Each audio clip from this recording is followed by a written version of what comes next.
Caleb Monroe had always believed that a piece of land wasn't just dirt and fences. It was a living legacy. A third-generation farmer with calloused hands and an unwavering love for the land, Caleb ran Monroe Acres with the same honest grit that had sustained his family for decades. Nestled on a rolling hillside fringed by old oak trees and neat rows of crops, his farm was his sanctuary. At the heart of his property stood his pride and joy, a restored 1965 International Harvester tractor affectionately known as Old Bessie. More than a machine, Bessie was a symbol of hard work, heritage, and the independence that Caleb prized above all. On an early summer morning, when dew still clung to the grass and the crow of distant roosters heralded a new day, Caleb was busy checking on his crops and prepping the day's work. He took a moment to polish Bessie's chrome, running a gentle hand along the worn leather seat, a ritual that connected him to the generations before. His farm wasn't just his business. It was home, a living memory of family picnics, long summer evenings, and the kind of freedom that modern life had all but forgotten. But that morning, a dark cloud had crept over Monroe Acres in the form of Kerren Layton, the self-appointed guardian of community aesthetics and president of the local HOA. Dressed in a perfectly tailored blazer and an air of condescension, Kerren arrived in her shiny sedan, accompanied by a couple of stern-faced board members. In her meticulously rehearsed tone, she announced that Caleb's property was in violation of the community's strict guidelines. According to her, even a venerable tractor like Bessie was an eyesore in a neighborhood that prized pristine lawns and uniform appearances. "Mr. Monroe," Kerren began, her voice clipped and patronizing, "it has come to our attention that your unsightly agricultural equipment is in direct conflict with our community standards. We understand that you're a man of tradition, but this is a residential area, not a barnyard." Caleb's heart sank as he looked at his beloved tractor, an extension of his very identity, now being derided as a blight on the neighborhood. Caleb's response was measured but resolute. "Kerren, Bessie isn't just a tractor. She's a part of my heritage. This land has nurtured my family for generations. Your rules might be meant for some cookie-cutter suburb, but here, every dent and every scar tells a story." The tension in the air was palpable as neighbors peered from behind curtains, their curiosity mingling with concern over Kerren's latest decree. Kerren's eyes narrowed, and with a dismissive wave of her hand, she countered, "We have rules for a reason, to maintain property values and the community's image. I suggest you review the HOA manual. Noncompliance will not be tolerated." Her words dripped with entitlement, leaving little room for discussion. As she turned on her heel and walked back to her car, Caleb couldn't help but feel a surge of defiance building within him. Later that morning, while walking along a dirt path lined with newly planted wildflowers, Caleb replayed the confrontation over and over in his mind. His farm, once a symbol of freedom, now seemed under siege by a group of bureaucrats who valued conformity over character. The rules that Kerren and her board enforced were arbitrary, their intent more about power than preserving any genuine community spirit. That afternoon, as Caleb attended to the fields, he began to notice the subtle signs of overreach. A new notice had been posted on his barn door citing improper use of agricultural equipment in a residential zone. The notice was laced with legal jargon and threats of fines, and it made it clear that Kerren's war on individuality had only just begun. The well-worn paths of Monroe Acres, the same routes that had seen countless harvests, now felt like battlegrounds where Caleb's right to honor his heritage would soon be challenged. Inside his small farmhouse, surrounded by faded photographs of ancestors and well-worn farming tools, Caleb felt the weight of the moment. The tractor wasn't simply a piece of machinery.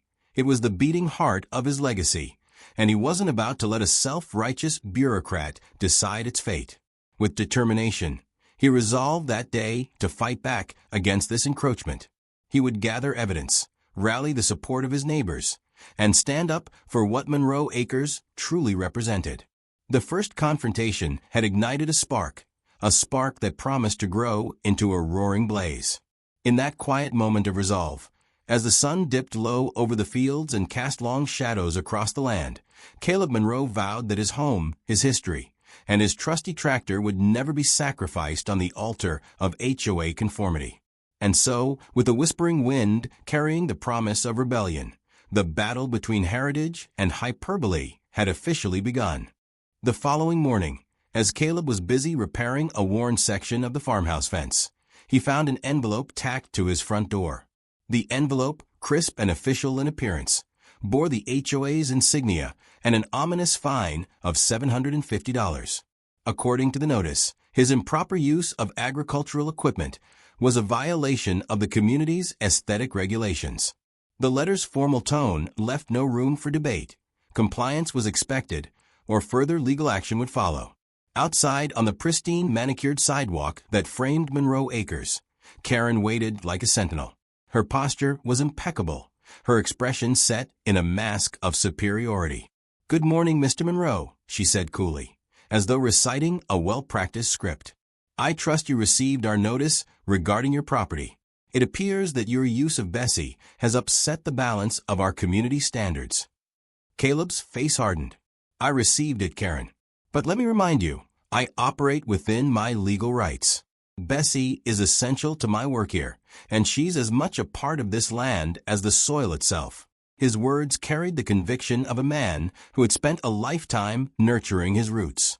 Kerren's smile was tight, and her eyes sparkled with the satisfaction of someone convinced they were always right. "Rules are rules, Mr. Monroe. I advise you to remedy these violations immediately. Failure to comply may result in further measures, including additional fines or, if necessary, legal intervention." Her tone left no space for negotiation. Not one to be cowed, Caleb calmly tucked the notice away and resolved to contest it. Later that day, he visited the local municipal office, where a friendly zoning official reviewed his case. The verdict was swift. Caleb's long-standing use of his tractor for farming and occasional tours was entirely legal. In fact, the official commended Caleb for keeping the historic charm of Monroe Acres alive, a sentiment that only deepened his resolve to stand against the HOA's overreach. Armed with this new validation, Caleb meticulously began documenting every detail of his property. He took crisp photographs of Bessie parked proudly beside the red barn, captured the expansive fields that had been lovingly tended over the years, and recorded video testimonies from neighbors who admired the farm's rustic beauty. Each piece of evidence was a bulwark against the arbitrary fines and the ever-looming threat of bureaucratic tyranny. That evening, as the sky turned a brilliant shade of twilight, Caleb gathered with a few long-time neighbors at the old community center, a building that had seen better days but still pulsed with the memories of shared joys and sorrows. Over cups of strong coffee, murmurs spread about Kerren's latest actions. Some recalled earlier incidents, fines for unsightly windmills, complaints about the natural charm of a wildflower patch, and even a baseless citation for historical mismanagement. The common thread was clear. Kerren's interpretation of the HOA rules was less about community welfare and more about asserting her control. During the meeting, Caleb took a deep breath and addressed the small crowd. "My friends, our properties are more than just boxes on a map. They're living, breathing legacies. The rules being enforced aren't protecting us. They're stifling the very character that makes this community unique. I intend to fight this, not just for myself, but for all of us." His words, steady and sincere, sparked nods and murmurs of agreement. As the gathering dispersed and the night deepened, Caleb sat on the porch of his farmhouse, the fine slip resting on the table beside his cup of coffee. The cool night air carried both the scent of fresh earth and the unmistakable undercurrent of rebellion. Kerren's fine was not merely a monetary penalty. It was a declaration of war.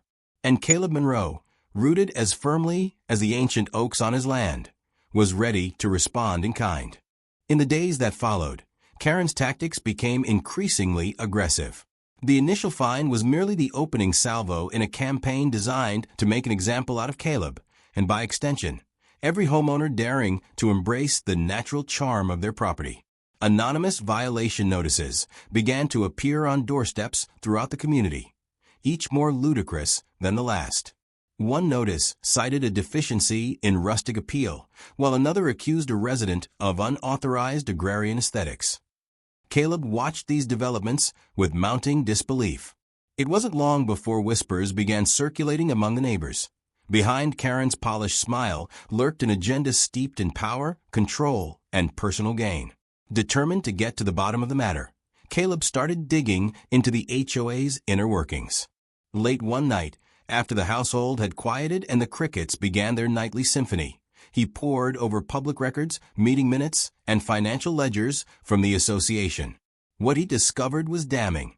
Kerren, it appeared, had been misappropriating HOA funds for her personal indulgences, a luxury spa here, a designer wardrobe there, and was using the guise of community standards to justify her actions.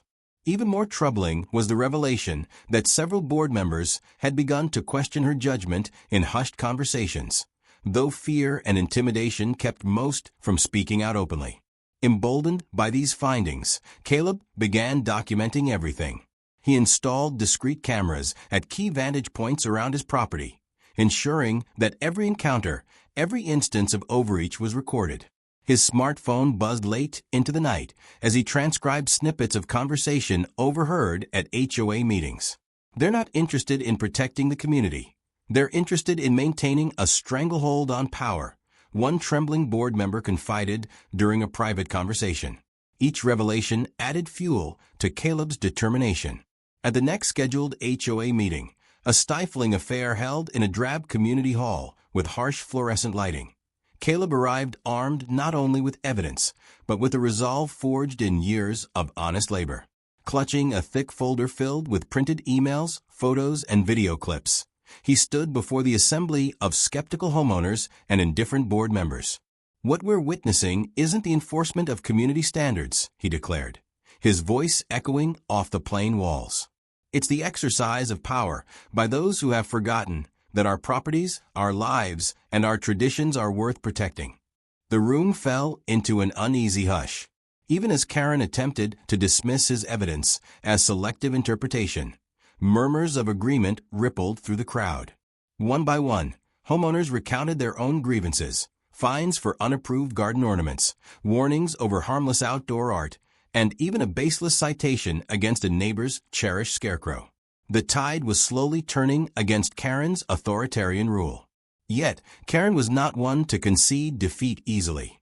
With a steely glint in her eye, she retorted, "Mr. Monroe, your so-called evidence is circumstantial at best. Our rules are clear, and you must abide by them." Her tone was both condescending and desperate, a last-ditch effort to reassert control over a situation rapidly spiraling out of her grasp. Outside that evening, as Caleb stepped into the cool night air, he couldn't shake the feeling that the battle was entering a new, more dangerous phase. Kerren's increasing ruthlessness had not only threatened his livelihood, but also the collective spirit of the community. Every false notice, every intimidating letter, was a calculated move in a broader game of power that threatened to uproot the very foundations of Monroe Acres. Back on his porch, beneath the twinkling stars and the gentle hum of crickets, Caleb resolved that he would not be cowed. With every scrap of evidence gathered, every neighbor's story heard, he was preparing for a counteroffensive that would not only expose the corruption at the heart of the HOA, but also remind everyone that the land was theirs to cherish, not to be dictated by the whims of an entitled few. The simmering tension reached its boiling point on a crisp autumn morning, when Kerren decided to up the ante in a way that would soon become the talk of the community. In a move that defied both logic and common courtesy, Kerren arranged a farm tour for a select group of HOA members, an event meant to showcase what she called the ideal rural aesthetic. The twist? She had borrowed Caleb's beloved tractor, Old Bessie, without permission. Caleb awoke to the sound of engines and a flurry of activity near the barn. Rushing outside, he found a scene that was equal parts absurd and infuriating. Kerren, dressed in riding boots and an overly cheerful scarf, was leading a group of wide-eyed residents on a tour of what she termed the quintessence of agrarian excellence. Bessie, usually a proud symbol of heritage and strength, was now being paraded around like a prop in a misguided publicity stunt. "Kerren," Caleb bellowed, his voice echoing across the fields. What in the world do you think you're doing with my tractor?" The assembled crowd fell silent, tension crackling in the autumn air. Kerren turned, her face a mask of feigned innocence as she replied, "Caleb, dear, I simply thought a little hands-on demonstration of farm life would do wonders for our community image. After all, we all want to see what true pastoral charm looks like, don't we?" But the plan had already begun to unravel. As Kerren attempted to maneuver Bessie along a muddy track, intended to mimic the rugged paths of a traditional farm, the tractor sputtered and groaned. Before anyone could react, Bessie plunged headlong into a particularly deep patch of mud. The machine shuddered, wheels spinning helplessly, and a chorus of startled gasps erupted from the onlookers. In that chaotic moment, as Kerren flailed to regain control and the HOA members watched in stunned disbelief, Caleb's simmering anger found its voice. "That's exactly what happens when you treat my property like a toy," he shouted. The mud-caked tractor became a symbol of the absurdity and overreach of Kerren's actions, a tangible reminder that no amount of manufactured charm could mask the exploitation of someone's heritage. With cameras flashing and cell phones recording, neighbors captured every second of the debacle. Kerren, red-faced and sputtering apologies that sounded more like pleas for help, struggled to extricate Bessie from the muck. The once proud machine now sat helplessly, a casualty of misguided ambition. In that moment, the assembled crowd's mood shifted palpably, from forced smiles and polite nods to outright laughter and murmurs of indignation. For Caleb, the incident was both personal and political. It was a final straw in a long line of abuses by an HOA that had forgotten the meaning of community. Seizing the moment, he strode forward, his eyes flashing with determination.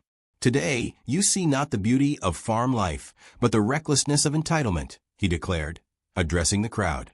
"My tractor, my livelihood, and everything this land stands for have been disrespected in the name of your so-called community enhancement." That afternoon, as the local paper ran a front-page story on the mudbound farm tour fiasco, Caleb organized a meeting with his neighbors.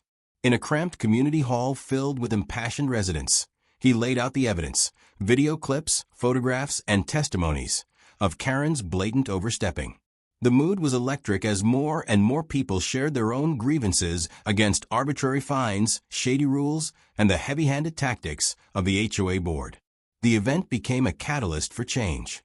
What had begun as a poorly planned publicity stunt quickly morphed into a full-blown exposé of corruption and mismanagement. Caleb's decisive stand, bolstered by the spectacle of the mud-stranded tractor, was a rallying cry for every homeowner who had ever been bullied by an entitled few. As dusk fell and the meeting drew to a close, the message was clear. The era of silent submission was over. Caleb Monroe had taken a stand, not just for his own rights, but for the soul of the entire community. And though Bessie remained stuck in the mud that evening, her predicament symbolized a turning tide, one where truth and perseverance would ultimately triumph over arrogance and abuse. Desperation can drive people to ever more extreme measures, and Kerren was no exception. In the days following the disastrous farm tour, as news of the mudbound tractor spread like wildfire, Kerren's veneer of authority began to crack. With her reputation hanging by a thread, she resolved to make one final, audacious move, one that would force Caleb to back down once and for all, or so she thought. Late one drizzly afternoon, Kerren convened an emergency HOA meeting at the community center. The room, already buzzing with indignation from the recent events, was filled with wary homeowners and a handful of board members who now eyed their president with a mix of skepticism and fear. Kerren arrived with a determined stride, clutching a thick envelope of documents that she claimed would set the record straight regarding all alleged violations. Without preamble, Kerren launched into her tirade. "For too long, Mr. Monroe and others like him have flouted our community standards," she proclaimed, her voice trembling with a mix of anger and desperation. "Today, I am taking the necessary steps to restore order. I have already arranged for a full audit of your property, and further legal action will be taken if you do not comply with our directives immediately." Before anyone could react, one of the board members, a person who had grown increasingly uncomfortable with Kerren's heavy-handed tactics, whispered, She's gone too far this time. The room grew tense, the air thick with unspoken dissent. Determined to reassert her dominance, Kerren then escalated her campaign of intimidation. Under the guise of enforcing the rules, she arranged for a local inspector to revisit Caleb's property. Late that evening, as Caleb was locking up the barn, he noticed a shadowy figure lurking near the perimeter. Rushing to confront the intruder, he discovered that it was none other than a representative hired by Kerren, a private investigator meant to find evidence of further violations. Caleb's instincts, honed over years of labor and suspicion, told him something was amiss. He quickly retrieved the security footage from his cameras, and sure enough, the tape revealed the investigator creeping around his property, snooping near the tractor shed.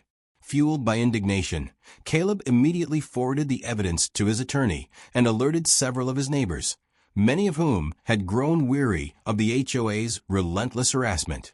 The following day, as Kerren prepared for another round of what she hoped would be a final showdown, she made a critical error. Believing that she could retrieve Bessie from the muddy quagmire without drawing further attention, she personally drove to Caleb's property under cover of dawn. Dressed incongruously in work boots and a faded polo shirt, a stark departure from her usual polished appearance, she attempted to commandeer the tractor to correct its positioning, a move that not only defied all protocol, but also blatantly violated Caleb's rights. Caleb, having been alerted by a neighbor's frantic call, arrived at the scene just as Kerren was clambering onto the tractor's cab. "What in the world do you think you're doing?" he demanded, his voice echoing across the dew-soaked field. Before Kerren could muster a response, the sound of approaching police sirens sliced through the morning calm. Within minutes, uniformed officers arrived on the scene. Instead of finding evidence of any real disturbance, they discovered a disheveled Kerren, mud splattered on her designer clothes, and a look of panic in her eyes, trying desperately to wrest control of a tractor that was still partially stuck in the mud. Caleb calmly stepped forward, flashing his municipal identification and explaining the situation. "This is my property, and you have no right to commandeer my equipment," he stated, his tone even but firm. The police, already dubious of Kerren's claims from previous incidents, listened with growing skepticism as Caleb presented the security footage and witness statements. The evidence was overwhelming. Kerren's actions were not those of a concerned community member enforcing rules, but of a desperate individual trying to salvage her dwindling power by any means necessary.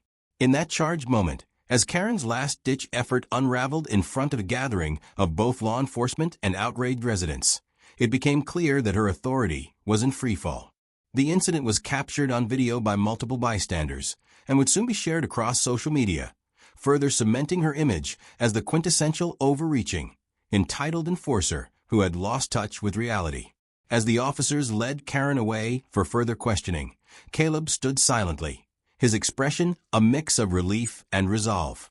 He knew that this public exposure would be the final blow in a campaign of intimidation. Kerren's desperate actions had left no doubt. The community was done with her tyranny. And as the morning sun broke through the lingering gloom, Caleb realized that the battle for Monroe Acres was now firmly on the side of truth and justice.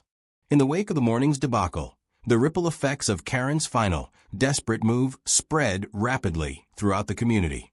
What had once been a tightly controlled neighborhood, where every blade of grass was monitored and every minor infraction was met with draconian fines, began to fracture under the weight of collective outrage. The incident with the tractor, now widely circulated in video clips and local news segments, was the catalyst for a revolt that many had long been waiting for. Within days, a special town hall meeting was convened in the renovated community center. Homeowners poured in, their faces set with determination, their voices unified in a single demand: accountability. Caleb Monroe, once a quiet caretaker of his land, now emerged as the de facto spokesperson for the disenfranchised residents. With his folder of evidence and the mud-streaked images of Kerren's humiliation, he addressed the assembly. "Today," Caleb declared, his voice steady and resolute, "we reclaim our community. We are not objects to be manipulated by a single individual whose idea of order is nothing but control and intimidation. Our properties, our homes, and our livelihoods are sacred, and they deserve respect. His words resonated deeply, stirring the hearts of many who had suffered in silence under Kerren's iron-fisted rule. The meeting quickly turned from a forum of complaints to a rallying cry for reform. One by one, residents recounted their own encounters: fines for having a colorful mailbox, warnings about unauthorized natural landscaping, and even citations for the organic chaos that made their neighborhoods vibrant. The cumulative weight of these stories, now corroborated by Caleb's evidence, made it clear that the HOA was not serving the community. It was strangling it. Under mounting pressure, several board members, long intimidated by Kerren's domineering presence, began to distance themselves publicly. In a dramatic vote that echoed through the halls of the community center, the homeowners unanimously passed a motion to expel Kerren from the HOA board. The vote was both a symbolic and practical declaration. The community had had enough. Local authorities, already alerted by the ongoing outcry, launched an independent investigation into the HOA's practices. Audits were ordered, and it wasn't long before evidence of financial mismanagement and misappropriation of funds surfaced. The same funds Kerren had siphoned off for her personal luxuries were now being earmarked for community projects, as determined homeowners rallied together to rebuild their neighborhood on principles of fairness and transparency. For Caleb, the victory was bittersweet. He had fought not only for his right to farm in peace, but for the dignity of every homeowner who had been belittled by arbitrary rules. As he sipped his morning coffee on the rebuilt porch, now a symbol of resilience, he couldn't help but reflect on the hard-won lesson. When a community stands together, even the most entrenched tyranny can be toppled. Across the neighborhood, Kerren's once impregnable image of authority was crumbling. Photographs of her being led away by police, along with a viral video of her muddy misadventure, circulated online. The public humiliation was complete, and even those who had once been her staunch supporters now turned away in silent judgment. In the days that followed, the HOA was restructured entirely. New board members, elected by a revitalized and vocal community, set about implementing transparent policies that celebrated the unique character of each property. For the first time in years, Monroe Acres felt like a place where individuality was embraced, a patchwork of histories, personalities, and dreams. And so, as the sun set on that tumultuous week, Caleb Monroe watched his neighbors reclaim their rights with a quiet smile. The fall of an entitled despot had given birth to a new era, one where respect for tradition and personal freedom reigned supreme, and where even the messiest mishaps could spark a revolution for justice. In the aftermath of the mudbound tractor debacle and Kerren's public humiliation, the community's simmering anger reached a boiling point that the law could no longer ignore. The mounting evidence of corruption and abuse of power within the HOA had finally compelled local authorities to step in. The City Council, urged on by a groundswell of complaints from homeowners, launched a full-scale investigation into the association's practices. Caleb Monroe found himself at the center of a legal storm that promised to reshape the neighborhood's future. A coalition of affected residents, emboldened by his leadership and armed with detailed documentation, filed a class-action lawsuit against the HOA.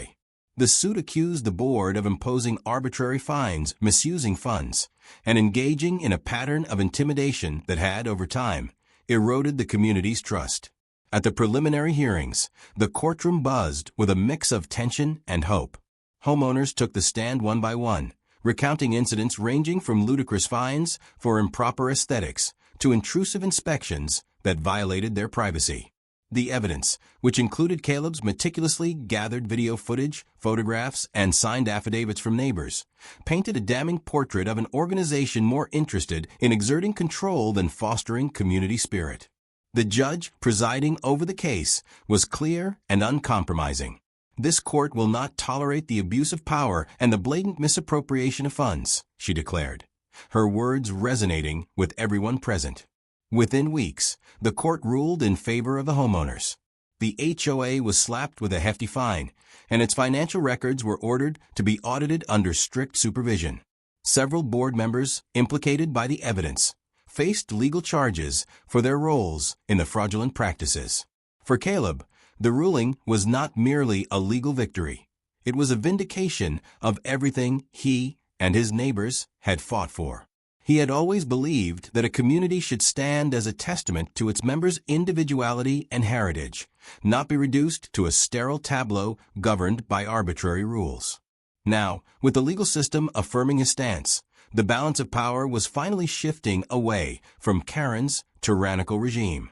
In a symbolic final act, Caleb announced a community initiative that would see a portion of the recovered funds reinvested directly into neighborhood projects. This money, he declared at a follow-up town hall meeting, belongs to every homeowner. It's a reminder that our properties are not just parcels of land to be dictated by a select few, but the living, breathing legacies of our families. His words were met with applause and cheers from an audience that had long yearned for accountability.